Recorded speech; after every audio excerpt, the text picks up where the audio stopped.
خبر شامل کرتے ہیں چنوٹ سے، جہاں ہمارے ڈسٹرکٹ بیورو چیف محسن عباس محسن کی رپورٹ کے مطابق معاشرتی ناسور کے خلاف عدالتی فیصلہ۔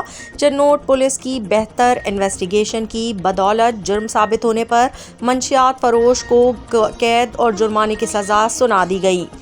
ڈسٹرکٹ اینڈ سیشن جج چنوٹ میڈم شاہدہ سعید نے منشیات کے مقدمے کا فیصلہ سنا دیا۔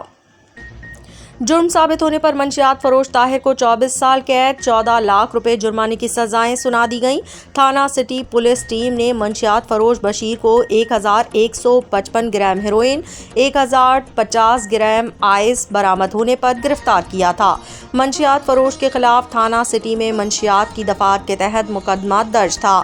بہتر انویسٹیگیشن پروسیکیوشن کی بدولت منشیات فروشوں کو قرار واقع سزائیں دلوائی جا رہی ہیں۔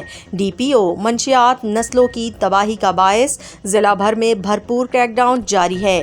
ڈی پی او چنوٹ عبداللہ احمد، ترجمان پولیس۔